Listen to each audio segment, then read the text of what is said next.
Well, hi everyone. I'm Joe Retlin with my review of NWA Power Episode 21, Superpower. This was supposed to be the final hype package for the Crockett Cup pay-per-view, but due to the ongoing pandemic, that had to be shelved, and they still presented this show in its entirety, including Camille's debut that they already put out in a solo video recently on their YouTube channel. And also features a message from William Patrick Corgan. And I'm just going to call him Billy Corgan because that's what I'm used to calling him. But he talks about, it's a message for the fans and talking about presenting this episode, and stay tuned for the end where he'll have a special message about the future of the NWA. Thankfully, I want to say right now, in case you guys missed the message at all, or in case you're wondering, don't worry, the NWA isn't going away, thank God. I'm eternally grateful for that because I want more companies to be around for wrestlers to be able to ply their trade, even if it's going to be a number of months before large gatherings can really, be around for wrestling. If they can find a way to just make it work and give the wrestlers paydays and have things work out, it's for the better to see more companies thrive. And the NWA hasn't been perfect since the relaunch. No company's perfect. There have been some mountains, some valleys, and some issues, but there's been a whole lot of good. Them presenting real wrestling as it was meant to be, with some entertainment, has been really, really nice. And the studio feel is just really, really great. So we have Joe Galli and Stu Bennett on commentary, and Villain Enterprises, Murray Skrull and Brody King. Brody King, by the way, who I've seen at quite a few indie shows.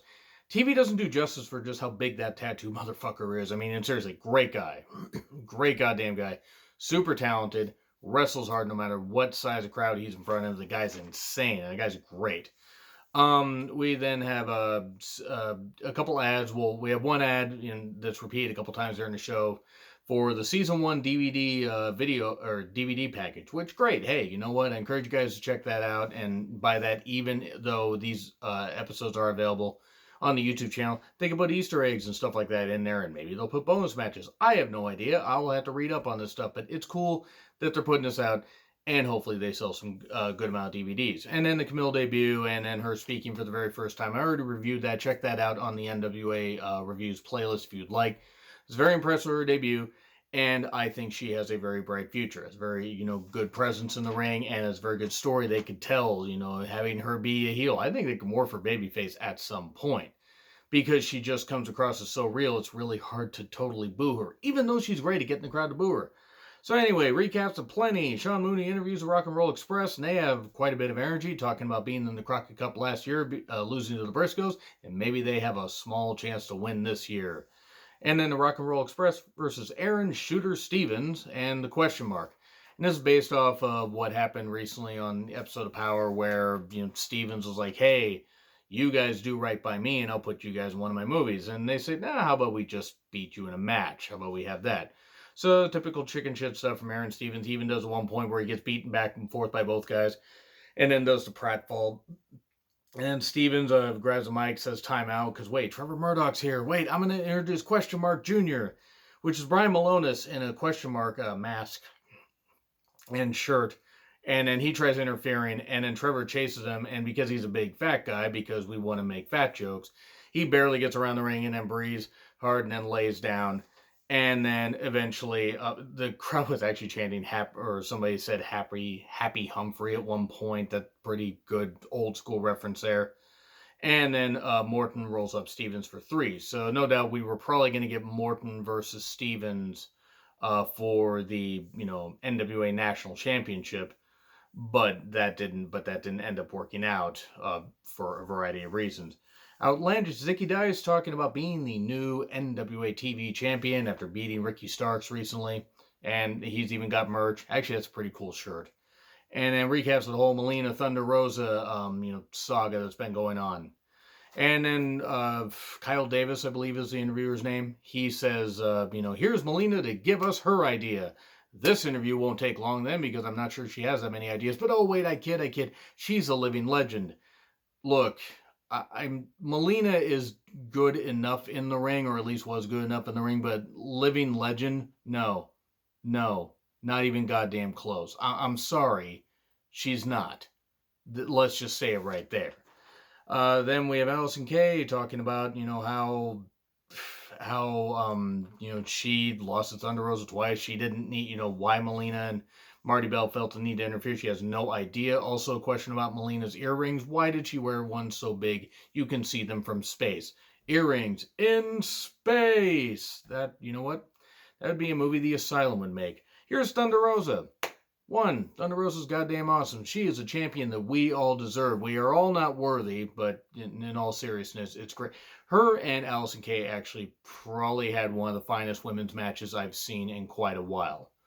And I would put that up with I'd put that up with just about anything that has happened, at least in U.S. Women's wrestling, like on a main platform like this, main companies. I put that right up there. This was really goddamn good. Is it the greatest women's match I've ever seen? No. But was it really goddamn good, and did it stand out on that card that was a pretty loaded card? Absolutely. And Thunder Rosa's a, great pro, has only gotten better. Allison Kay working as Sienna and, working in the NWA's Allison Kay has only gotten better. Those two women tore it up, and I just wanted to put that over right there, as a fan. Really appreciated that. Got me into it. That was a goddamn fabulous match. And then she talks about wanting to represent her family, her dojo, and the NWA as the champion that they all deserve, and the champion she knows she can be. And then she says, "Hey, how about a triple threat? Easy for me to say." Well, there we go. Tim Storm with a video package. This whole thing building up with Jax Dane because they had history where Tim Storm had to beat Jax Dane for the NWA championship. It's no DQ match. And you had Danny Deals there. He was, of course, the guy impersonating Mama Storm, building up the whole Mama Storm thing. And Dane attacks at the curtain. We do a stair spot. We go into the crowd, do some good shit. At one point, because Tim Storm took a tumble down, the stairs a little bit. Nothing is comfortable besides the seats. Everything else is rock hard, says Joe Galley. And I love Joe Galley, but I'm just saying, I'm sorry, I had to rewind that back. Did I hear that right? Well, okay. Phrasing. Are we just done with phrasing? But it is what it is. Dane was bleeding slightly. It looked like he got knotted up on his head quite a bit.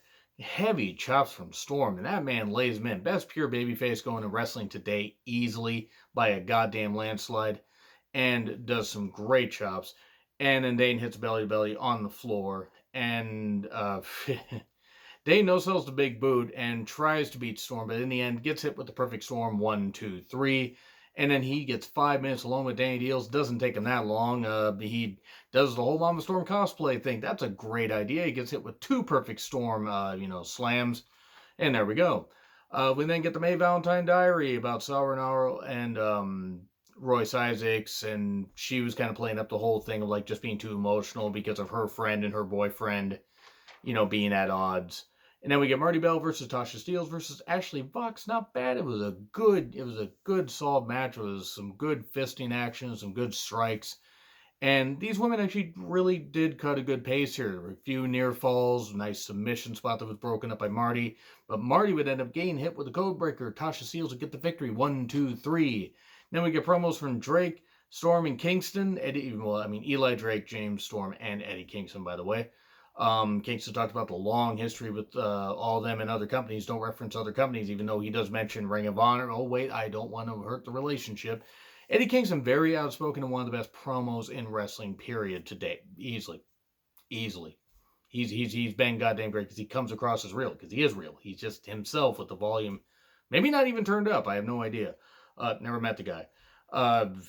James Storm talks about grown, we're all grown men here. He's a grown man. I'm a grown man. Da, da, da. And then, of course, Eli Drake, let me talk to you, and talks about, teams that, any team can challenge us at the Crockett Cup, and says, what we'll say to you, what we say to everybody. Sorry about your damn luck. And then, James Storm looks at him for using his catchphrase, and then Eli just looks at him, and Storm's like, yeah.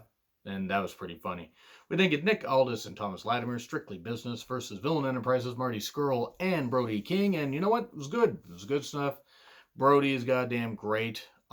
This was, of course, the hype of Aldis versus Scurll.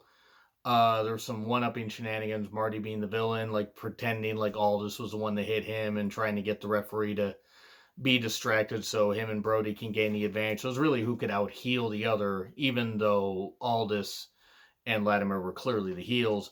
Scurll then gets targeted for a bit. Brody King finally gets, in. Skrull gets tagged back in. There's some distraction stuff. Camille distracts. The umbrella gets brought in.